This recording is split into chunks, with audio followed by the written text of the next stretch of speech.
Grief and anger in Pakistan after dozens of people are killed in an attack at a mosque in Peshawar. The Pakistani Taliban has been blamed. Were there security failures, and can the embattled government win the war against the armed group? This is Inside Story.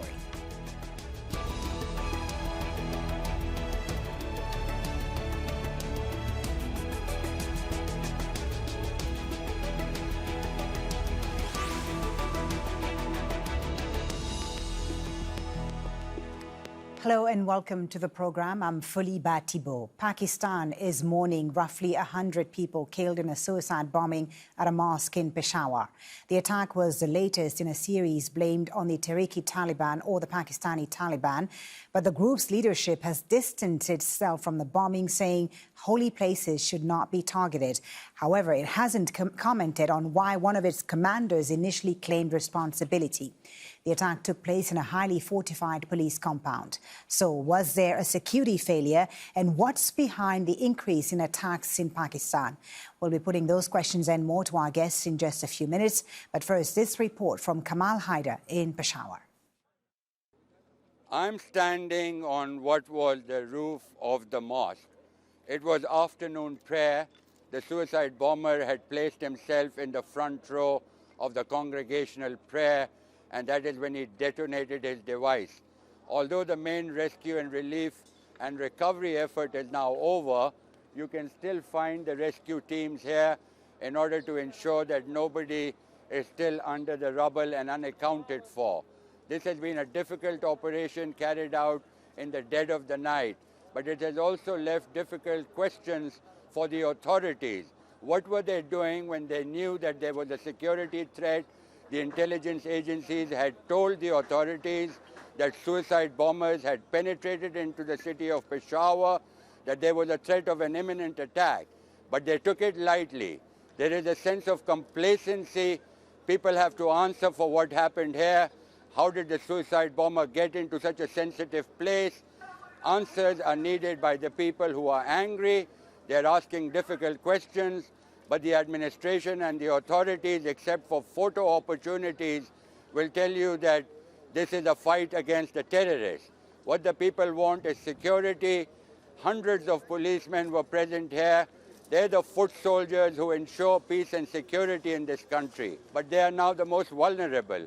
And we have seen an increasing spate of attacks against the policemen who have been complaining that they don't have sophisticated equipment, they don't have flak jackets, they don't have the kind of sophisticated weapons that the terrorists are using. People in Pakistan have rendered great sacrifices over the past few years.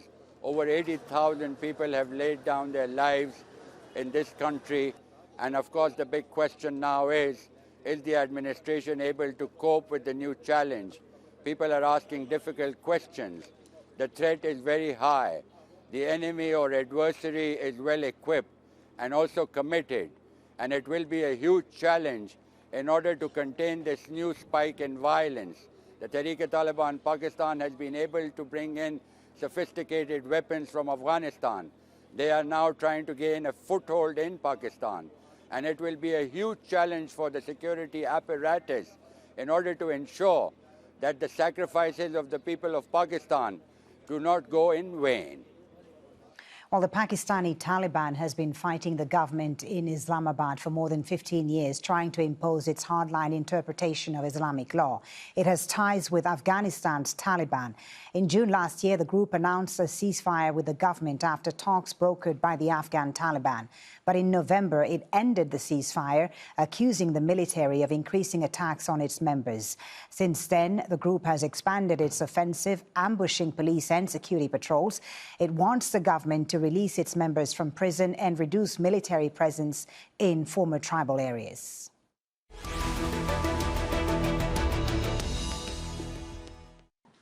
Well, for more on this, I'm now joined by our guests, all of whom are in Islamabad. Imtiaz is the Executive Director of the Center for Research and Security Studies, an independent think tank. Javaid Ur-Rahman is Parliamentary Correspondent for Pakistan's daily English language newspaper, The Nation. And Mosharraf Zaidi is the founder and senior fellow at Tabadlab, an advisory firm that focuses on public policy. A warm welcome to you all. Thank you very much for joining us on Inside Story. Imtiaz Gul, if I can start with you. I know you've lost a family member, your cousin, who was a police officer in Peshawar in this attack. Our heartfelt condolences. The suicide bomber, as we heard our correspondent say, struck a mosque frequented by police in a heavily guarded area of Peshawar. Was there a security failure in your view? And if there was, who was responsible for this security failure? I think this certainly was a big security failure. And also the question about the suicide bomber. The police officials dealing with the entire episode are still not sure whether it was just one suicide bomber all by himself, or was there any big explosive planted somewhere? Because the impact, the way the ceiling, the roof caved in, does not speak of a suicide jacket having been exploded. Its impact usually does not spread to the concrete in a sense that we were told that the pillars, the concrete columns of the roof came down because of the impact of the detonation. And this is what then caused these nearly, I would say, more than 100 deaths. So it's a big, tough questions, big suspicions, allegations, all pointing towards a security lapse. As to how it happened, it's still being investigated. Mosharraf Zaidi, our correspondent mentioned that there were intelligence reports, intelligence agencies issued an alert on January 21st, apparently, saying that an attack was likely to happen in Peshawar. Why were these intelligence reports not taken seriously? And who, in your view, is to blame for the security failure? I mean, let me tackle the first one, the second one first, and that is who is to blame for the security failure. I think that, without question, the responsibility for securing freedom and the livelihoods and the property of Pakistani citizens is the states, the Islamic Republic of Pakistan. Remember, this is an Islamic Republic of Pakistan that has already defeated the TTP. Between 2014 and 2016, Pakistan and the Pakistani military and the intelligence services worked hand in glove with civilian law enforcement and a whole of society kind of counter-terrorism and counterinsurgency pushback against the TTP that essentially ended the TTP. The fact that the Afghan Taliban took over in Kabul in 2021 is at least partly to blame for this resurgence, but principally the distraction of the Pakistani military and the intelligence services away from securing the lives and livelihoods. Distracted with what, Mosharraf? What are they distracted by? By domestic politics, by trying to manage the discourse, by trying to make sure that only what they approve is sanctioned is what finds space in the newspapers and on television, by determining who the prime minister is. In 2018, the military decided that they wanted a prime minister that they could work with. They got one, and then they got sick of him, and then they got rid of him in early 2022. So I think when a military that is very good at killing terrorists, that is very good at clearing and holding territory that belongs to the people of Pakistan, even when it's so good at it, when it allows itself to be distracted by domestic politics, then the result is what we saw in Peshawar yesterday. Javaid Ur-Rahman in Islamabad, do you agree with that? Is the Pakistani state, the Pakistani military to blame, as Mosharraf says, for the complacency and for the lapse in security there? Well, for last 2 decades around, we have seen there is a lack of clarity. We have seen parallel military operations are there, and also at the same time, we have seen that peace talks are also going on in some of the areas. There has always been a confusion in this in fight against terrorism. We have seen this situation. Different government in the past, we have seen they have engaged in peace talks, but they collapsed. Our military, we have seen that military operation 2008, a successful. I am talking about successful operation in 2008, Operation Rahi-Nijat, and in 2014, Zarbia's operation. But now it is a bit difficult. Right. But to what extent Javid, are the political tensions that we've seen in the last year in Pakistan, you know, the ouster of former Prime Minister Imran Khan in a no-confidence vote, the protest, to what extent are those political tensions to blame for all the security failures we've seen in the past few months? Actually, we were expecting from Afghan Taliban to play their part, to play their role. But we have not seen much, you can say that, a fruitful role in it. Well, intelligence bureau operations are going on. We have seen they are making their efforts against sleeper cells, against facilitator, abettors. Operations are underway. Actually, now, as my colleagues has mentioned, domestic politics is a basic issue. Okay. Our main players are not on the same page. Okay, interesting. Let me come to you, Imtiaz. And Mosharraf talked about the Afghan Taliban and the fact that that is perhaps a factor in the rise of attacks in Pakistan by the Pakistani Taliban, that they feel emboldened now that the government, the leadership in Afghanistan is the Taliban, that they feel emboldened. Interestingly, though, with this attack, the Afghan Taliban, through one of their officials, Suhail Shaheen, have condemned the attack in Peshawar, saying that places of worship has their sanctity in their religion. What do you make of this and the fact that the Pakistani Taliban itself has tried to distance itself from the attack? What is going on here, and what's the relationship between the PTT and the Afghan Taliban?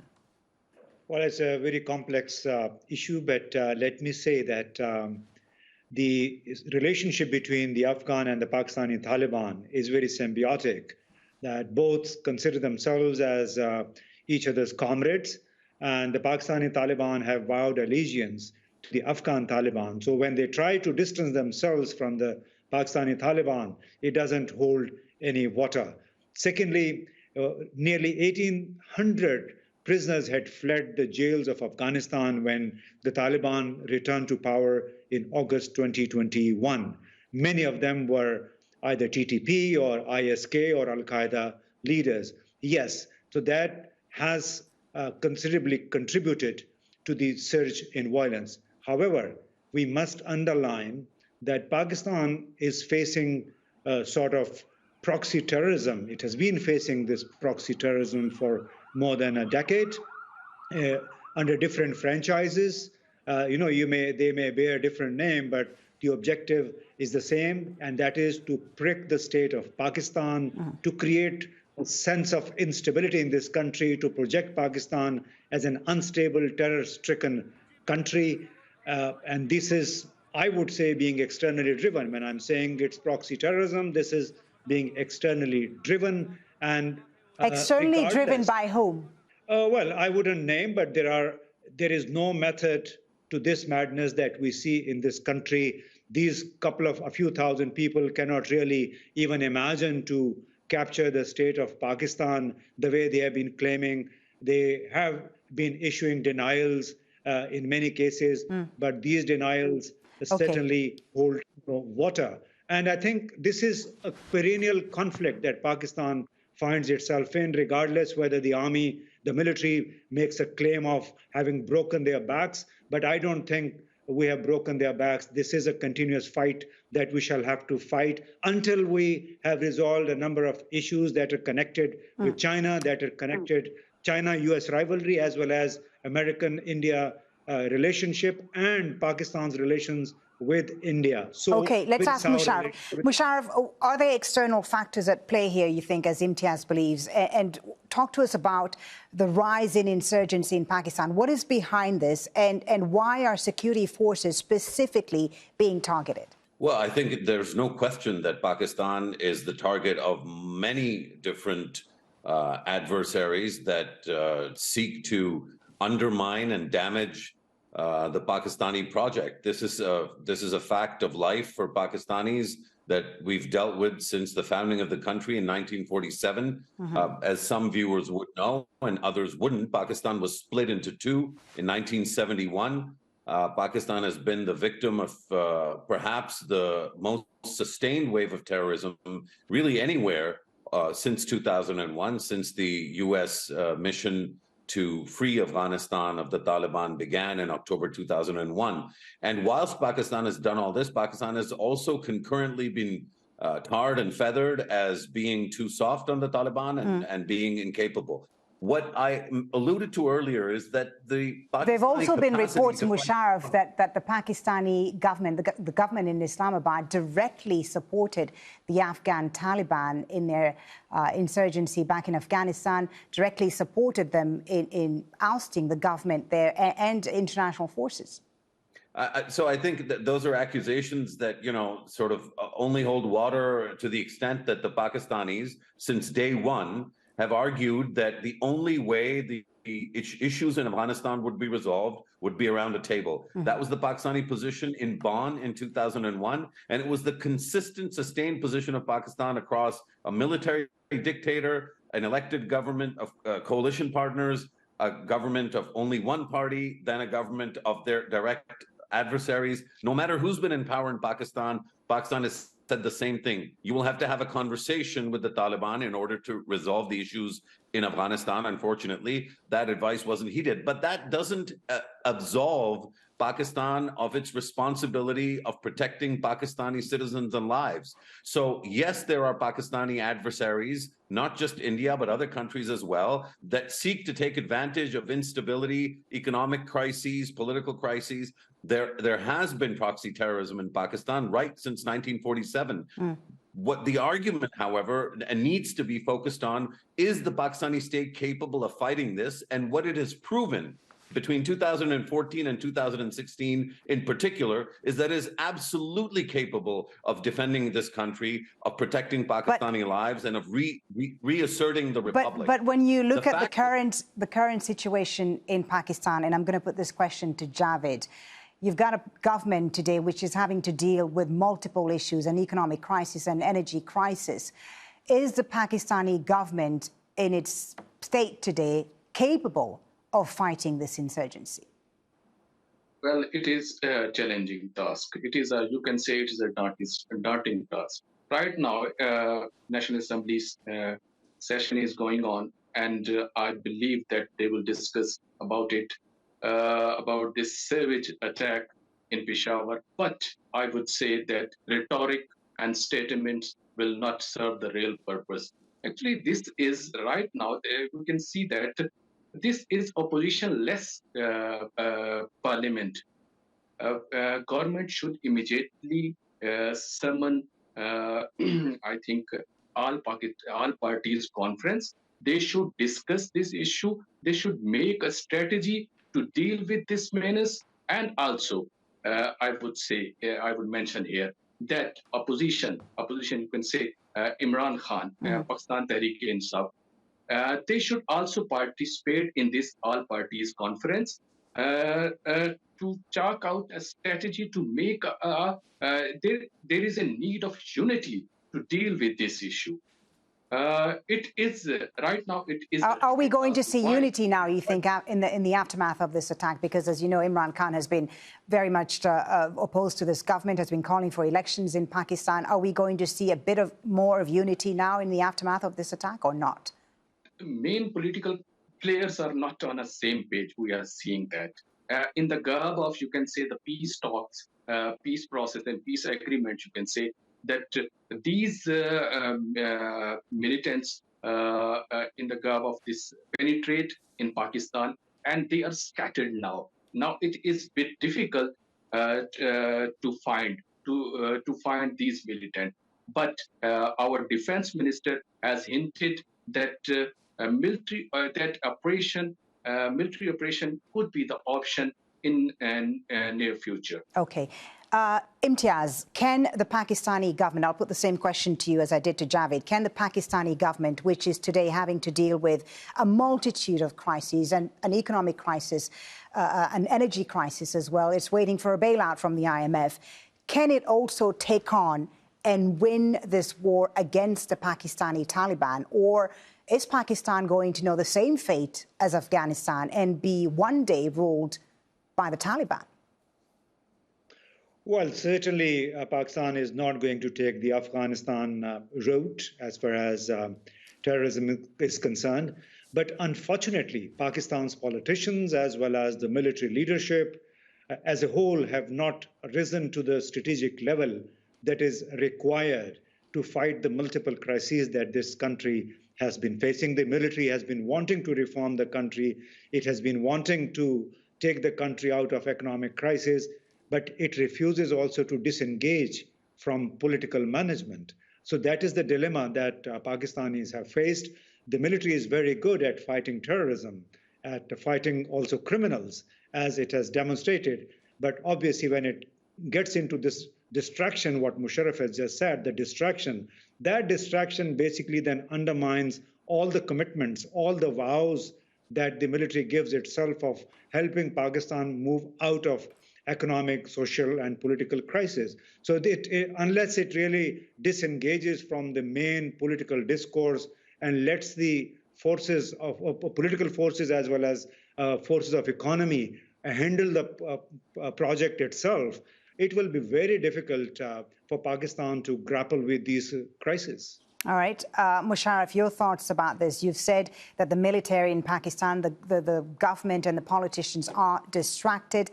What are going to be the political consequences of this attack, in your view? There are those who've said that this could be used perhaps as an excuse to delay the elections, which are scheduled for later this year.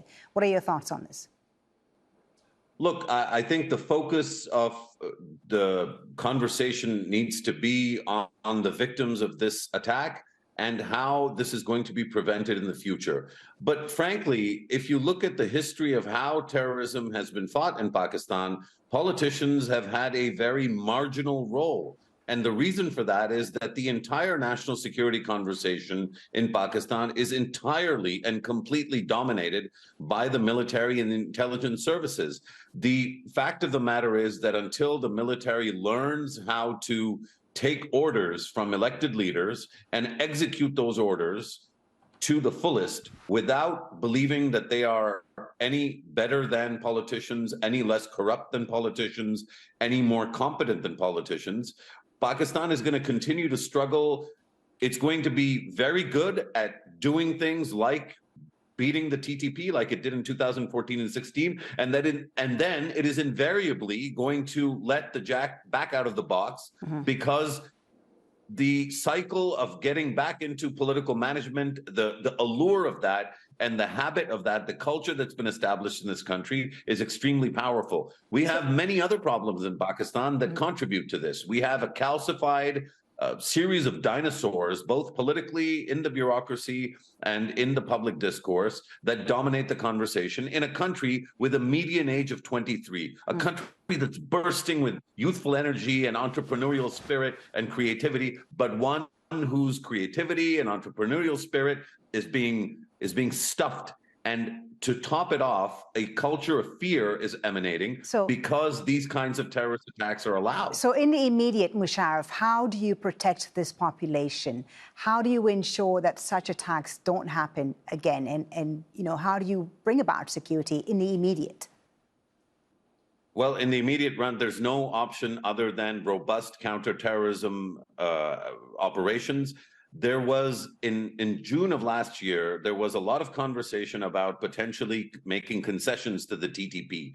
And sane people like Imtiaz, like Javaid, like myself, all around the country, we weren't the only ones. Lots and lots of Pakistanis who are very patriotic, who love their religion, who are extremely nationalist. They all in unison said that we have to be insane to be even considering the concession of any kind of suspension of the Constitution, the concession of any kind of suspension of the rights of individual Pakistanis, groups of Pakistanis. But the fact that these things were considered, and the fact that those conversations did not have the approval of Parliament, were not discussed on television shows, were not written about in op-eds, but simply were conceived and discussed because people in the military thought it was a good idea. That is the kind of thing that this country is going to have to forever shut down and never revisit. If it does, we will continue. Today it's the TTP. Tomorrow it'll be another alphabet soup concoction. But anybody that allows the Constitution of Pakistan and our democracy to be undermined opens the door for terrorism. All right, Javaid, I'm going to get you to tell me what you think the immediate action should be in order to prevent an attack such as the one we saw in Peshawar from happening again. How do we protect the Pakistani population? Well, I would say that even military, you can say the military mighty US has faced a problem or trouble to deal with this terrorism. Now, the issue is that our Pakistani government should revisit National Action Plan. They have our military operation. When we talk about the military operation Rahe-Najat, Zarb-e operation, military operation was successful. Now, the military Pakistani government should revisit this National Action Plan. It will prove fruitful to deal with this. Imtiaz, you have the last word. Javaid talked about the US there. If the security situation were to further deteriorate in Pakistan, would the US and Pakistan join forces, you think, to address these failures? And is that likely to happen anytime soon? Well, I hope not, because the past 20 years have been quite traumatic for the entire Pakistani nation, just because of this relationship between the U.S., the so-called strategic partnership. So one would hope that the U.S. once again doesn't extend its arm of cooperation. I think the army is robust enough to deal with these issues. But the most critical, important issue is the empowerment of civilian law enforcement agencies. Even in this case, this tragic incident, we have seen that the police was under complacency just because in critical matters, the provincial police forces are not given the kind of autonomy that they need. And in addition to that, we really need to be on the alert all the time. We cannot relent, we cannot lower our guards in the situation that Pakistan finds itself in. So it is a continuous, constant struggle. Thank you so much, gentlemen, for a very interesting discussion. Thank you, Imtiaz Gul, Mosharraf Zaidi, Javaid Ur-Rahman. Thank you so much.